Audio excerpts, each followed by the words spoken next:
Welcome to দিশার exam guide.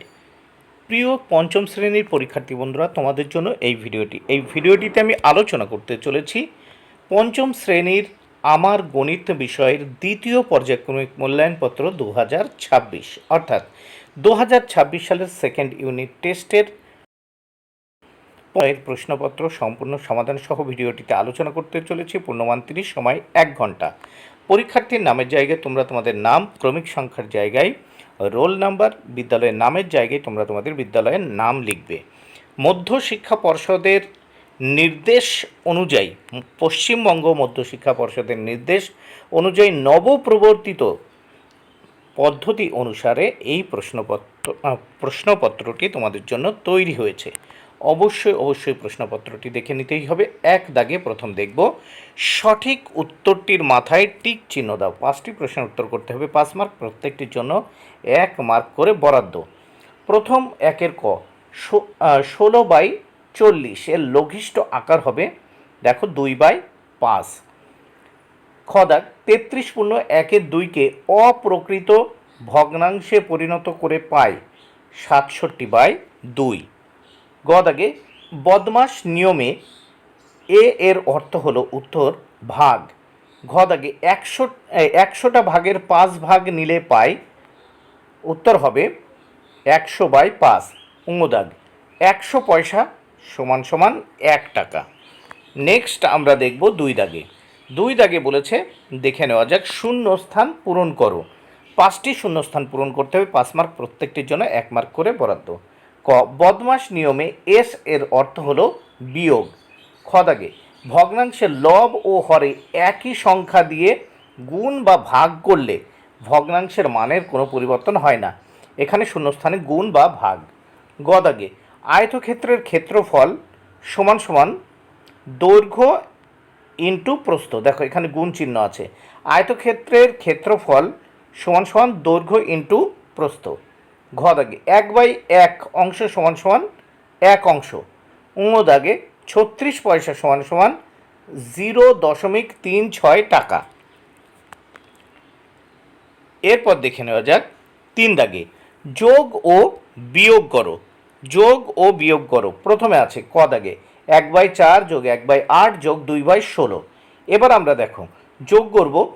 এখানে 4, 8, 16 লসাগু করলাম হলো 16। 4, 8 এবং 16 লসাগু 16।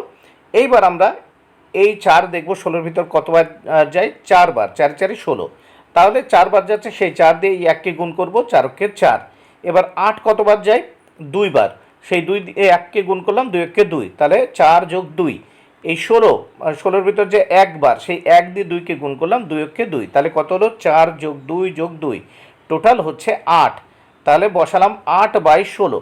এবার দেখো 8 দিয়ে 16কে কাটলাম, উপরে হচ্ছে 1 আর নিচে হচ্ছে 2, তাহলে উপরে 8কে 8 আর নিচে 8 দুগুণে 16, তাহলে সমান সমান 1/2 উত্তর।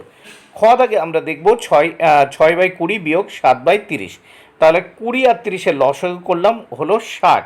60 দেখো, এইবার এই 20 60-এর ভিতর কতবার যায়, 3 20 60, তাহলে 3 বার যাচ্ছে, সেই 3 দিয়ে 6কে গুণ করব, 3 6 18 বিয়োগ। দেখো 30 60-এর ভিতর কতবার যায়, 2 বার, তাহলে 30 দুগুণে 60, সেই 2 দিয়ে 7কে গুণ করলাম, 7 দুগুণে কত হয়, 14, তাহলে 18 বিয়োগ 14 সমান সমান হবে কত, 4 বাই বসালাম এই 60, 4/60। এবার দেখো এই 4/60কে 4 দিয়ে কাটলাম, উপরে হবে 1 আর নিচে হচ্ছে 15, 4 15 60 সমান সমান 1/15 উত্তর। এবার প্রশ্নপত্রের নেক্সট পেজ আমরা দেখে নেব। নেক্সট পেজে প্রথমে আমরা দেখতে পাচ্ছি রয়েছে 4 দাগে, সরল করো।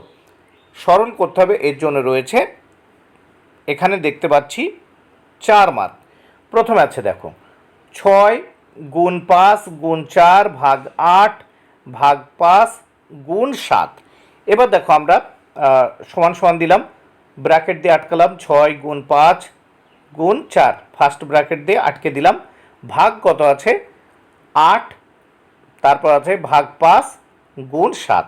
এবার দেখো উপরে গুণ করলাম, 5 6 30, এখানে দেখো 5 6 30 আর 4 30 কত হচ্ছে 120, ভাগ 8 ভাগ 5 গুণ 7।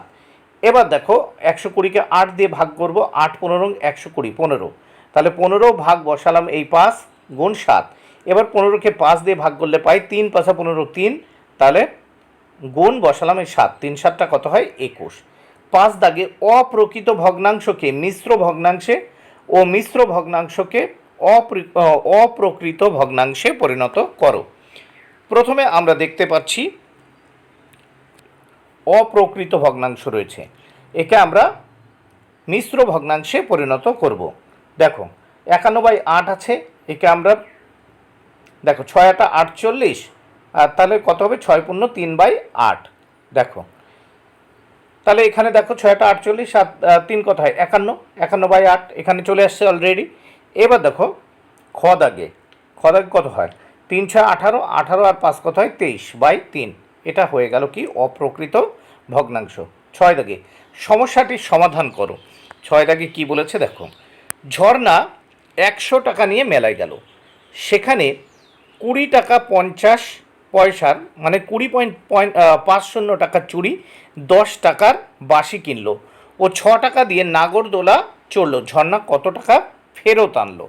তাহলে উত্তরটা আমরা দেখে নেব। দেখো সমান সমান 100 বিয়োগ ফার্স্ট ব্র্যাকেট শুরু 20 টাকা 50 পয়সা মানে 20.50 যোগ 10 যোগ 6, তাহলে 100 বিয়োগ কত, এখানে 20 টাকা 50 পয়সা যোগ 10 যোগ 6 টোটাল হচ্ছে 36 টাকা 50 পয়সা।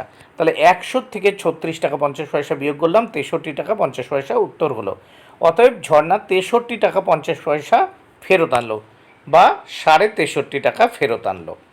7 দাগে আমরা দেখে নেব, নিচের প্রশ্নগুলির উত্তর দাও। এখানে দুটো প্রশ্নের উত্তর করতে হবে, 2 মার্ক, প্রত্যেকটির জন্য কিন্তু 1 মার্ক করে বরাদ্দ। 7 কতে আছে দেখো, আয়তকার চিত্রের পরিসীমার সূত্রটি লেখো। উত্তর দেখে নাও, 2 ইন্টু দৈর্ঘ্য যোগ প্রস্থ, তাহলে কি হবে 2 গুণ দৈর্ঘ্য যোগ প্রস্থ। এবার দেখো খ দাগে সমবিন্দু সরলরেখা কাকে বলে? উত্তর 3 বা তার বেশি সরল রেখা যখন একটি বিন্দু দিয়ে অতিক্রম করে তখন সেই বিন্দুকে সমবিন্দু সরলরেখা বলে। আবারও বলছি, 3 বা তার বেশি সরলরেখা যখন একটি বিন্দু দিয়ে অতিক্রম করে তখন সেই বিন্দুকে সমবিন্দু সরলরেখা বলা হয়।